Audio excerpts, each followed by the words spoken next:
लेके राम का नाम शुरू किया मैंने अपना काम। तो मैं सुबह उठ गई थी और सुबह उठने के बाद मैंने सारा काम ख़त्म कर लिया था और खाना पाना पहले बना दिया था सब कुछ, क्योंकि कार्तिक को फिर स्कूल को लेट हो जाता है, इसलिए मैंने उसके लंच के लिए पहले से ही सब कुछ तैयार कर दिया था। और फिर उसका लंच पैक करके बैग में रख के फिर मैंने बनाया था जूस केले का, जो कि मैंने उसमें ड्राई फ्रूट्स डाल दिए थे, जो मैंने रात में ही भिगो कर रख दिए थे। रात में इसलिए भिगो कर रख देती हूँ क्योंकि पीसने में फिर आसानी नहीं होती है, अच्छे से पिस जाते हैं। साबुत डालती हूँ तो फिर पिसते नहीं, दरदरारे हो जाते हैं। फिर उसके बाद पीसने के बाद मैंने उसको दिया था डाल कर पिला, और खाना पीना खिला कर मैंने उसे तैयार करके स्कूल भेज दिया था अच्छे से। फिर हो गई थी शाम, और शाम होने के बाद हमने बनाया था कुछ हल्का फुल्का, यानी कि मूंग की दाल की खिचड़ी, क्योंकि आज घर पर कोई नहीं था, सिर्फ हम थे, तो इसलिए हमने अपने लिए कुछ हल्का फुल्का बना लिया था।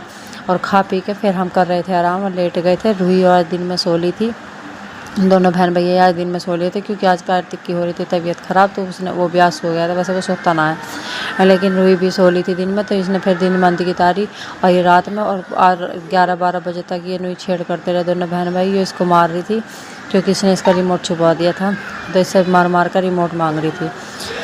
उसके बाद फिर हमने सुबह रात को हम सो गए थे, ये भी 10-12 बजे सो गए थे, और फिर हम भी सो गए थे फ़ोन देखते देखते। मैं भी थोड़ी देर के लिए सो गई, फिर उठी सुबह जल्दी, क्योंकि सुबह मावस भी काटनी थी। और उठने के बाद फिर मांडी वांडी बनाई और खीर वीर बनाई, और क्योंकि मावस काटनी थी, आज थी मावस, और आज सब्ज़ी तो बननी नहीं थी। खीर के साथ हरी मिर्च ली थी छोंक।